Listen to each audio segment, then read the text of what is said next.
guys, it's Nancy and welcome back. Klik tombol subscribe sekarang, terutama untuk kalian yang suka cerita-cerita sejarah menarik, terutama sejarah Indonesia yang kita bahas di Storytelling Jas Merah. Storytelling Jas Merah, Presiden-Presiden Republik Indonesia, episode Susilo Bambang Yudhoyono, Bapak Perdamaian Indonesia, Pak SBY. Jauh sebelum kita mengenalnya dan lagu kampanyenya yang tayang pas aku masih SD tapi masih stuck di kepala aku sampai hari ini liriknya, cukup sudah saling menyalahkan. Bersama kita bisa. Bersama kita bisa.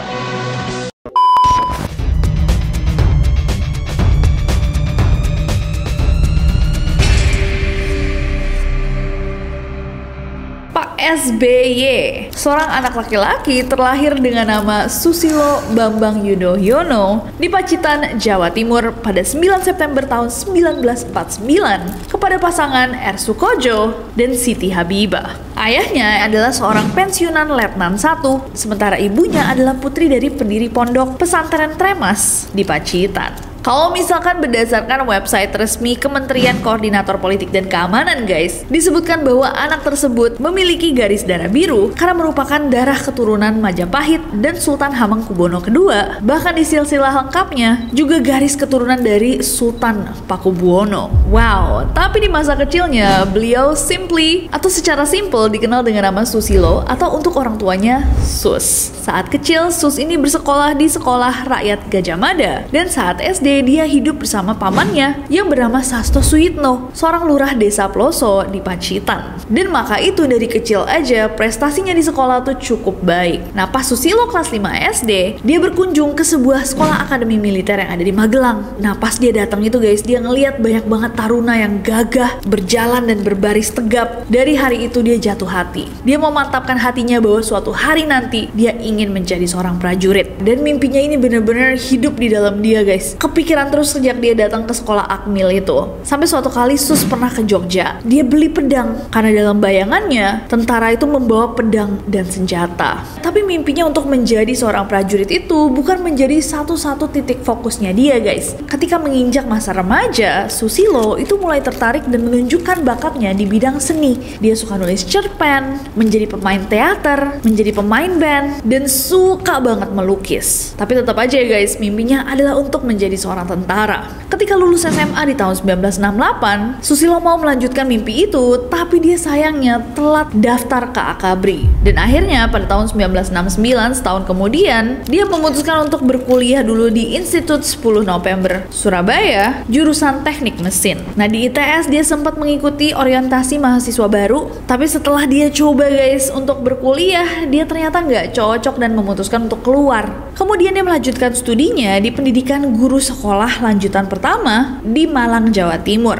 Nah sekalian nih pas dia belajar di PGSLP Malang itu, dia mempersiapkan diri untuk masuk Akabri. Dan usaha serta jerih payahnya akhirnya terbayar pada tahun 1970 ketika akhirnya dia lolos masuk Akabri. Nah di Akabri, Susilo itu satu angkatan dengan presiden kita sekarang, Prabowo Subianto. Bahkan pada Kamis tanggal 27 Februari 2025 kemarin, saat mantan Presiden SBY mengisi materi di kegiatan retret kepala daerah di Akmil Magelang, beliau cerita bahwa dirinya dan Presiden Prabowo itu sahabatan sejak menjadi taruna di Akabri. Nah banyak yang bilang bahwa Susilo pada saat itu ya guys dan Prabowo punya banyak kesamaan. Bacaan dan buku-bukunya sama dan sama-sama ingin melakukan yang terbaik untuk alma maternya dan juga Republik Indonesia. Nah tapi mereka berdua memang punya perbedaan. Susilo itu nggak mahir berbahasa Inggris seperti Prabowo yang sudah biasa tinggal di luar negeri. Nah ketika di Akabri Susilo menjadi komandan divisi korps yang membawahi 3.000 orang, Susilo itu selalu tanya dulu ke Prabowo tentang bahasa Inggris. Dan katanya nih Prabowo yang dulu kurang lancar bahasa Indonesianya juga suka tanya dulu ke Susilo kalau dia harus melakukan pidato menggunakan bahasa Indonesia.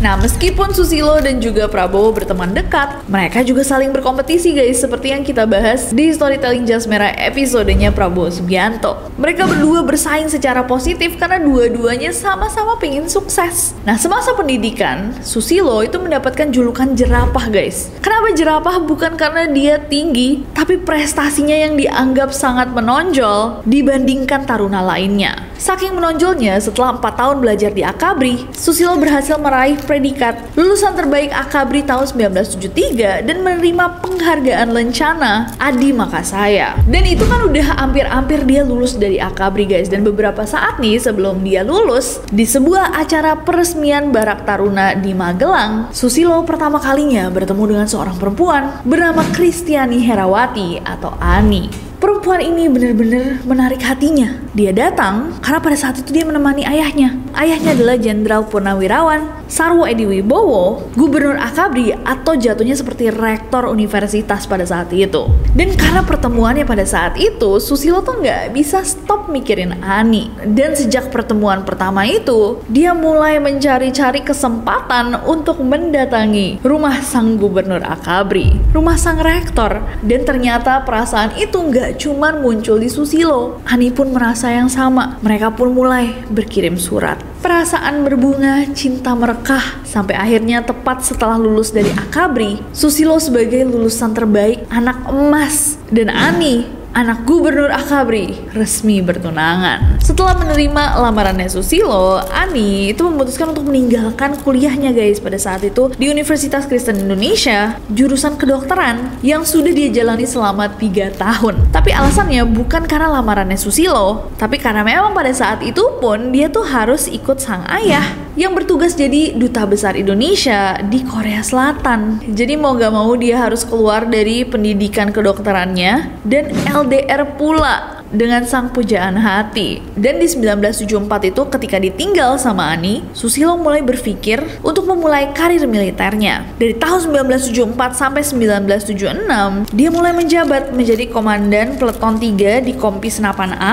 Batalion Infanteri, Lintas Udara 330 Tridharma, Kostrat yang membawahi sekitar 30 prajurit. Di tahun 1975, kemudian dia terpilih untuk melanjutkan studi militer ke Fort Benning, Georgia, untuk mengikuti pendidikan lintas udara Airborne dan pendidikan pasukan komando Ranger di Pusat Pendidikan Angkatan Darat Amerika Serikat. LDR-nya semakin jauh lagi sama Ani, tapi untungnya 1,5 tahun kemudian hubungan jarak jauh ini terbayarkan saat 30 Juli tahun 1976 Susilo dan Ani meresmikan hubungan mereka dalam ikatan pernikahan di Ballroom Hotel Indonesia. Dari pernikahannya, Susilo sama Ani dikaruniai 2 anak laki-laki, Agus Harimurti Yudhoyono atau yang kita kenal sebagai AHY, dan Edi Baskoro Yudhoyono yang akrab disapa Ibas.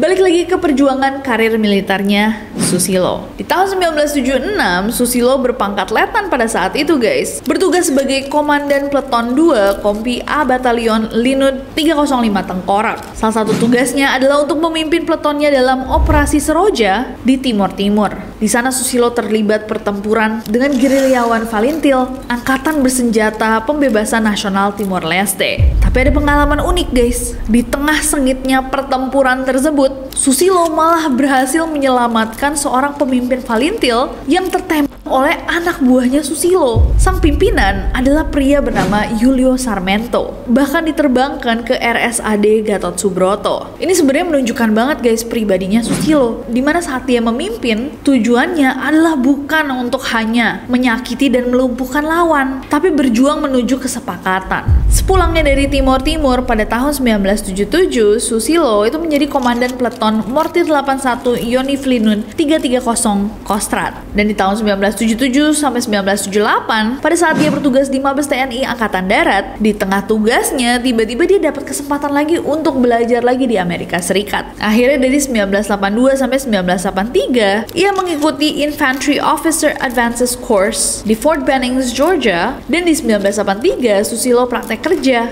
on the job training di 82nd Airborne Division Fort Bragg. Tahun 1984 kembali sekolah, Susilo mengikuti Jungle Warfare School di Panama, dan tahun berikutnya di 1985, beliau belajar di Anti-Tank Weapon Course di Belgia dan di Jerman. Barulah kemudian dia balik ke Indonesia untuk kursus komando batalion, tepatnya di Bandung. Setelah itu belum selesai guys, Susilo mengikuti pendidikan di Sekolah Staf dan Komando TNI Angkatan Darat di Bandung, dan di 1989 dia menyelesaikan studinya atau pendidikannya, dan seperti sebelum-sebelumnya guys, dia kembali menjadi lulusan terbaik.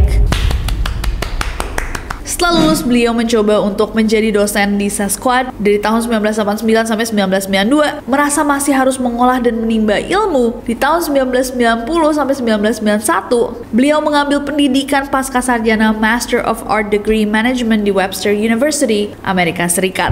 Dan pada tahun 2004, akhirnya berhasil mendapatkan gelar doktor dari Institut Pertanian Bogor dalam bidang ekonomi pertanian. Oh my god. Nah, selama di militer, Susilo itu menyandang 28 jabatan. Beliau pernah menjadi komandan peleton, kompi, batalion, brigade, dan resor militer. Nah, di tahun 1995, di usia sekitar 45 tahun, Pak Susilo dikirim ke Bosnia Herzegovina karena dipercaya menjadi perwira PBB, tepatnya sebagai kepala pengamat militer PBB. Tugasnya adalah untuk mengawasi gencatan senjata di bekas negara Yugoslavia. Dan setelah kembali dari Bosnia di tahun 1996, beliau diangkat menjadi kepala staf Kodam Jaya. Nah, pada saat beliau menjabat ini guys, terjadilah peristiwa 27 Juli tahun 1996 atau peristiwa Kuda Tuli yang pernah kita bahas juga di episode sebelumnya, yang ini. Sebuah kerusuhan memperebutkan kantor DPP PDI. Nah, namanya Pak Susilo pada saat itu terseret-seret nih, karena beliau menjadi seorang saksi dalam pengungkapan kasus tersebut. Tapi pihaknya PDIP nggak percaya bahwa dia cuma saksi, bahkan percaya bahwa beliau terlibat dalam tragedi berdarah tersebut. Dan dugaan ini terus-menerus muncul sampai 8 tahun setelah peristiwa tersebut terjadi.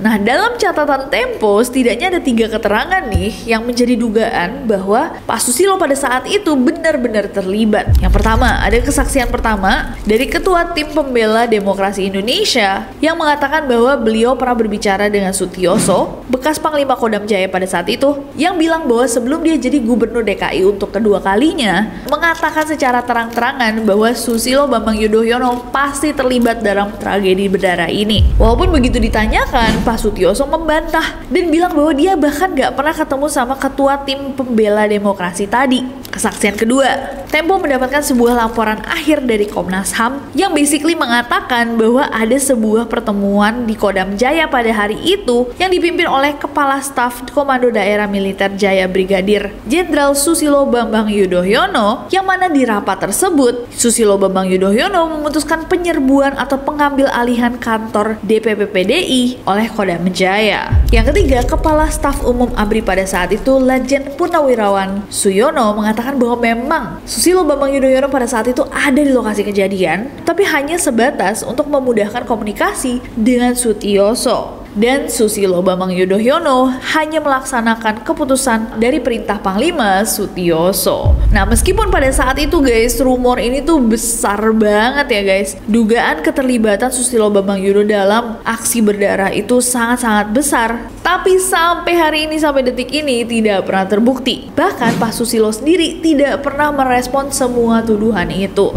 By the way, around this time nih guys, ketika namanya dilempar-lempar dengan semua dugaan-dugaan yang ada, orang-orang mulai memanggilnya dengan nama yang kita kenal saat ini, singkatan dari nama panjangnya Susilo Bambang Yudhoyono, SBY. Nama SBY sebenarnya tadinya digunakan sama orang-orang yang ada di kalibernya, rekan-rekan militernya, dan juga orang-orang yang mengenal beliau dari posisinya. Tapi karena gonjang-ganjing politik pada saat itu, orang-orang mulai mendengar tentang seseorang yang bernama SBY. Balik lagi nih, di tahun 1996, setelah kejadian Kuda Tuli itu, Pak SBY kemudian menjabat Pangdam II Sriwijaya. Dan di tahun 1998 kemudian menjabat sebagai Ketua Bakorsta Nasda dan Ketua Fraksi ABRI MPR. Baru kemudian menjabatlah Pak SBY sebagai Kepala Staf Teritorial Kastar ABRI, dan pada saat itulah nama SBY kembali dan lebih lagi menonjol ke publik. Saat itu masa reformasi baru saja dimulai dan TNI itu lagi dihujat habis-habisan guys pada saat itu. Dikatakan bahwa Pak SBY sebagai seorang pemimpin itu tahu cara menenangkan situasi. Beliau memahami pikiran pemikiran yang berkembang di masyarakat dan tidak membela secara buta institusinya sendiri. SBY juga pada saat itu guys berupaya untuk mereposisi perannya TNI. Di masa reformasi TNI dimulai, TNI sama Polri itu dipisahkan kan, dan dui fungsi ABRI dihapus. Jadi TNI harus balik ke barak, gak boleh lagi ikut dalam politik praktis. Kalau memang mau berpolitik, mereka harus pensiun. Sesuatu yang sebenarnya cukup kontroversial guys, pastinya pada saat itu, bahkan sekarang ya guys. Tapi Pak SBY salah satu orang yang mengupayakan hal tersebut. Walaupun dari tadi kita dengar sejarahnya guys, sejarah hidupnya. Dari kecil aja beliau sudah mau jadi prajurit, tapi beliau tetap memperjuangkan keinginan rakyat untuk menghapuskan dui fungsi ABRI. Keberhasilannya di dunia militer itu juga membuatnya diprediksi guys, bakal menjadi orang nomor 1 di lingkungan militer. Nah, ketika Presiden Gus Dur berkuasa, Pak SBY sempat diberikan tugas untuk melobi keluarga Presiden kedua Indonesia, mantan Presiden Soeharto, agar keluarga Cendana itu bersedia memberikan sebagian hartanya kepada rakyat dan bangsa Indonesia. Bahkan Pak SBY pada saat itu ditugaskan untuk meminta Presiden Soeharto untuk membawa pulang harta keluarganya yang diperkirakan masih tersimpan di luar negeri.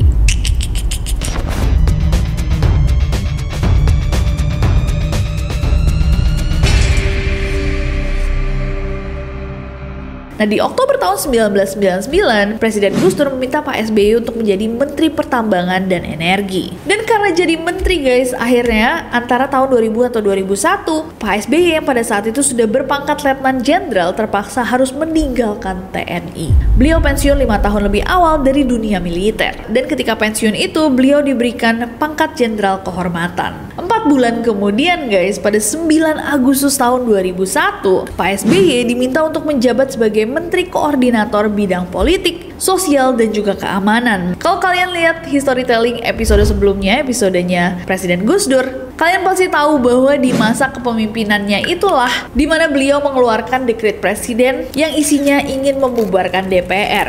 Dan pada saat itu, Pak SBY meminta Presiden Abdurrahman Wahid untuk mengurunkan niatnya. SBY bilang bahwa kalau misalkan Gus Dur masih mau mengeluarkan dekret kepresidenan itu, Pak SBY tidak akan bersedia melaksanakan tugas untuk mengatasi krisis, memelihara keamanan, dan ketertiban hukum. Dan karena beliau tidak setuju sama keputusan presiden pada saat itu, pada 1 Juni tahun 2001, Pak SBY diberhentikan dengan hormat dari jabatannya sebagai menteri. Sempat ditawari jabatan menteri lain untuk jadi Menteri Perhubungan atau Menteri Dalam Negeri, keduanya beliau tolak. Dan pada Juli tahun 2001, Presiden Abdurrahman Wahid lengser dari jabatannya, digantikan oleh Presiden Megawati Soekarno Putri. Nah, pada saat itu Pak SBY dicalonkan untuk menjadi wakil dari Presiden Megawati, bersaing dengan Hamzahas dan juga Akbar Tanjung. Tapi sayangnya Pak SBY belum berhasil. Beliau dikalahkan oleh Hamzahas. Dan kekalahannya itu membuat Pak SBY beserta teman-temannya membangun sebuah partai baru,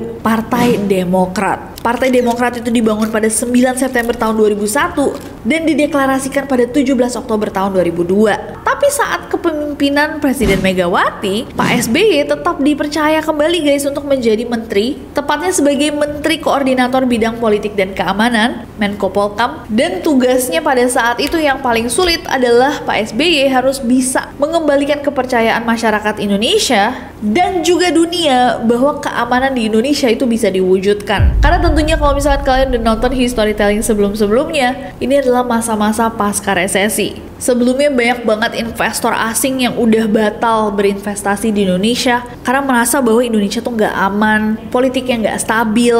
Di dalam negeri pun masyarakat pada saat itu was-was, ada gangguan-gangguan kayak teror bom terjadi. Banyaklah masalah Indonesia pada saat itu yang harus ditangani sama menteri kita ini. Nah, sama beratnya Pak SBY juga bertugas untuk memberlakukan status darurat militer di Aceh serta berupaya untuk menyelesaikan konflik Ambon dan Poso. Dan atas tugas-tugas yang diberikan padanya oleh pemerintahan Presiden Megawati pada saat itu, beliau dianggap menjalankan tugas yang baik. Dan hasil kerjanya itu membuat namanya disorot. Popularitasnya semakin memuncak, sampai Partai Keadilan dan Persatuan Indonesia menyebutkan bahwa Pak SBY itu akan menjadi salah satu kandidat calon presiden dan wakil presiden. Sampai akhirnya pada akhir tahun 2003, Pak SBY memutuskan untuk maju menjadi calon presiden, bersaing melawan Presiden Megawati yang pada saat itu menjabat pada Pilpres tahun 2004. Nah, setelah deklarasi tersebut, kebayang gak guys dramanya. Pak SBY yang pada saat itu masih menjabat sebagai menteri dalam pemerintahannya Presiden Megawati, tiba-tiba mau muncul melawan dia di Pilpres berikutnya. Hal ini ternyata konon membuat Presiden Megawati cukup kecewa.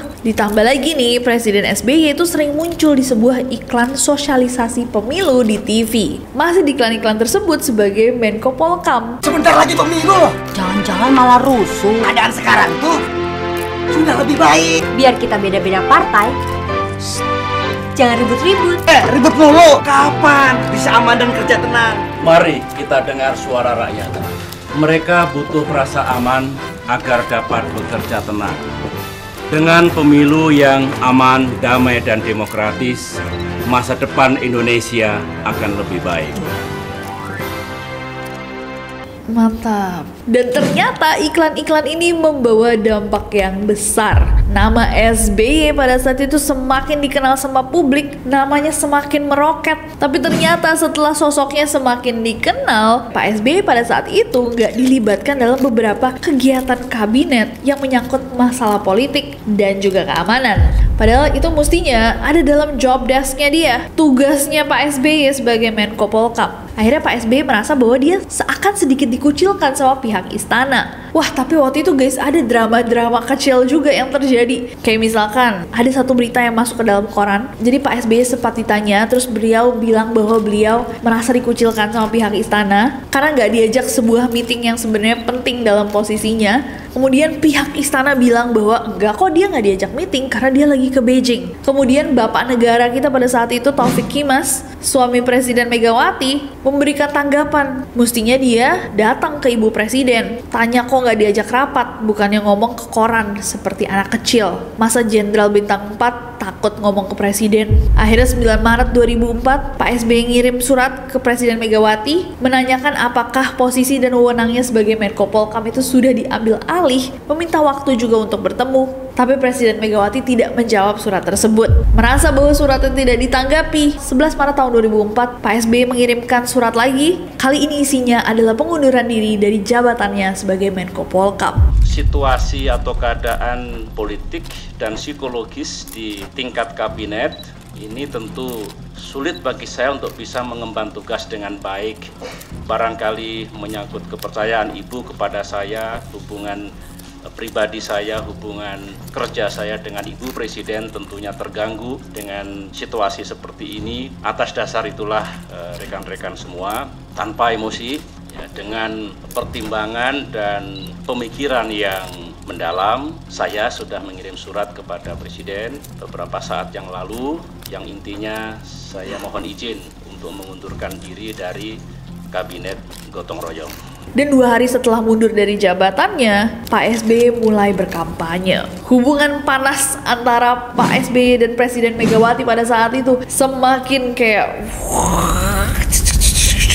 Dan kampanye pada saat itu tuh sangat-sangat ramai juga karena drama-drama ini guys. Pada 16 September tahun 2004, saat debat capres nih di televisi, Presiden Megawati berpesan kepada panitia agar tidak ada acara jabat tangan antara para capres. Gini aja dia nggak mau. Dan materi-materi kampanye pada saat itu nggak tahu kenapa guys, bahkan masih tersimpan nih di kepala aku. Kayak lagu kampanyenya SBY JK, cukup sudah saling menyalahkan. Masih tersimpan di kepala aku walaupun pada saat itu aku masih kecil banget. Aku nggak ingat semua drama ini. Tapi pada saat itu ternyata ada 5 pasangan calon presiden ini semua. Dan Susilo Bambang Yudhoyono beserta wakil Yusuf Kala berhasil memenangkan pemilihan presiden. Sejumlah analisa politik pada saat itu menyebutkan bahwa salah satu penyebab nih Presiden SBY menang dan terpilih menjadi presiden adalah karena pernyataannya Pak Taufik Kimas yang bilang bahwa SBY seperti anak kecil. Jadi malah banyak orang yang bersimpati pada SBY. Dan seperti yang kita tahu guys, 5 tahun setelah beliau terpilih sebagai Presiden Republik Indonesia, beliau kembali terpilih tahun 2009 bersama Wakil Budiono untuk menjadi Presiden dan Wakil Presiden Republik Indonesia periode 2009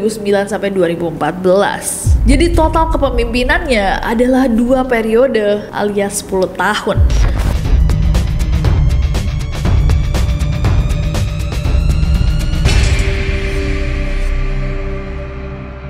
Nah, selama 10 tahun memimpin, Presiden SBY itu bisa membawa Indonesia aktif di berbagai forum internasional seperti APEC atau APEC dan Global Climate Change. Beliau membawa Indonesia juga menjadi aktor penting di G20. Dalam negeri, beliau memberlakukan kebijakan-kebijakan baru dari mendirikan Badan Penyelenggara Jaminan Sosial (BPJS), meluncurkan program bantuan operasional sekolah (BOS), dan menetapkan pendidikan wajib 12 tahun yang dianggap menjadi salah satu pencapaian terbesarnya adalah menciptakan perdamaian antara pemerintah Indonesia dan Gerakan Aceh Merdeka. Itulah yang mendapatkannya julukan Bapak Perdamaian Indonesia. Beliau juga membangun Pusat Perdamaian dan Keamanan atau Indonesia Peace and Security Center. Nah, di masa Presiden SBY, Indonesia juga mengalami pertumbuhan ekonomi sekitar 5-6%, bahkan saat krisis global tahun 2008. Presiden SBY juga menerbitkan 2 peraturan pemerintah pengganti undang-undang supaya pemilihan kepala daerah itu dilakukan secara langsung oleh rakyat. Meskipun presiden kita saat ini, Presiden Prabowo Subianto, mengusulkan supaya DPRD itu memilih gubernur dan bupati, alasannya untuk efisiensi dan menekan biaya. Tapi pada zaman Presiden SBY, beliaulah yang membuat peraturan pemilihan langsung oleh rakyat.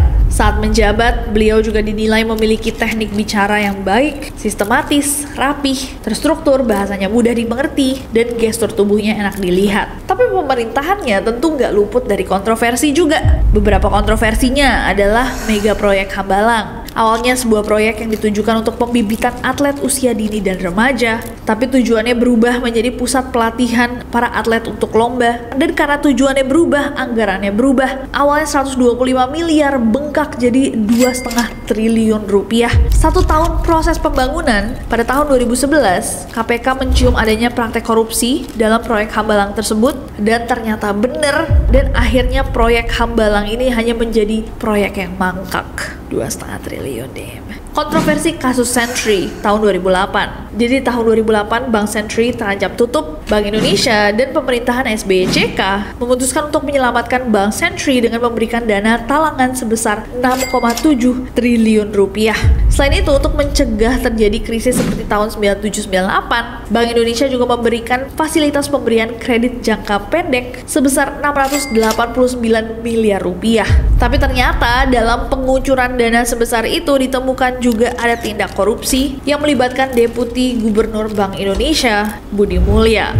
Bahkan diduga ada aliran dana yang mengalir ke sejumlah politisi. Tapi sampai saat ini kasus ini tidak pernah terselesaikan. Kontroversi berikutnya adalah kriminalisasi KPK. Coba bilang kriminalisasi KPK 10 kali. Kriminalisasi KPK.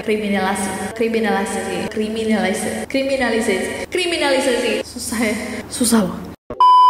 KPK di masa SBY itu diketuai sama Antasari Azhar. Di tahun 2009, saat Pak Antasari ini mau membongkar kasus korupsi yang besar banget, tiba-tiba beliau nih malah terlibat kasus pembunuhan pengakhiran hidup Direktur PT Putra Raja Wali Banjaran Nasruddin Zulkarnain. Nah, di tahun 2017, Pak Antasari Azhar mendatangi Barreskrim Polri dan bilang bahwa kasus yang menjeratnya dulu adalah kasus yang direkayasa dan didalangi oleh Presiden SBY. Oleh karena itu, KPK berhasil menangkap Deputi Gubernur Bank Indonesia, Aulia Pohan, yang merupakan bagian dari keluarga Presiden SBY. Tapi tentunya tuduhan ini dibantah oleh Presiden Susilo Bambang Yudhoyono.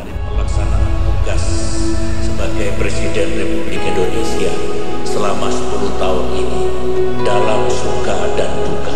Oleh karena itu, terimalah ucapan terima kasih dan penghargaan saya beserta Ibu Negara.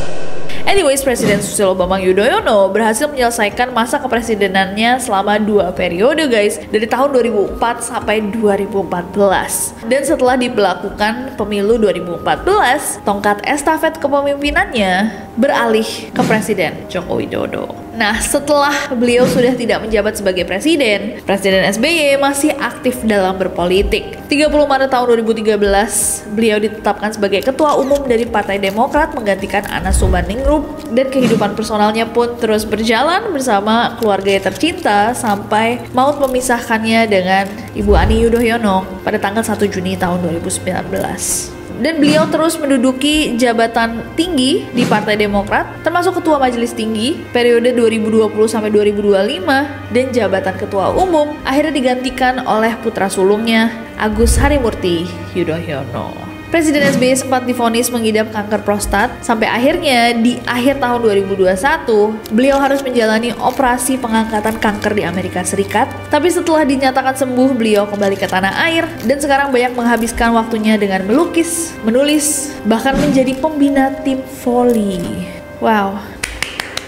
What a life. Oh my god, he did so much in one lifetime. Gimana menurut kalian guys sejarah kehidupan dari Presiden Susilo Bambang Yudhoyono? Semangatnya dalam mencari ilmu sangat-sangat inspiring sih menurut aku ya. Sangat-sangat inspiratif, kegigihannya beliau juga. Dan aku dari dulu suka aja sama pribadi orang-orang yang memiliki tanggung jawab di karir profesionalnya, tapi juga tetap memaintain hal-hal yang dia senangi sebagai hobinya gitu. Aku sempat lihat selain melukis, Presiden SBY itu sempat les vokal kalau nggak salah, dan itu menarik aja buat aku gitu. Orang sesibuk beliau masih mencari dan menutrisi jiwanya dengan hobi-hobi yang disenanginya. So fascinating. Gimana menurut kalian? Aku nggak sabar untuk bacain komentar kalian di bawah. Boleh tambahin juga dari sejarahnya, karena tentunya ini adalah rangkuman, nggak bisa semua kita bahas. Apa yang mestinya masuk boleh aja tambahin di bawah, koreksi juga boleh. Dan please bilang ke aku bukan satu-satunya yang ingat. Cukup sudah saling menyalahkan, cukup sudah kita berpangku tangan, kita sosok penuh keyakinan, masa depan yang penuh harapan. Karena NCC pada gak ada inget guys. Oh my god. Anyways, terima kasih semuanya yang udah bahas sejarah dari Presiden Republik Indonesia kali ini. Siapa yang akan kita bahas next time? Tentunya kalian tahu. So, gak sabar untuk ketemu kalian di next episode atau ketemu di Neror besok. Jadi make sure aja daripada ke-skip, klik tombol subscribe-nya karena aku gak sabar untuk ketemu kalian lagi. Bye-bye.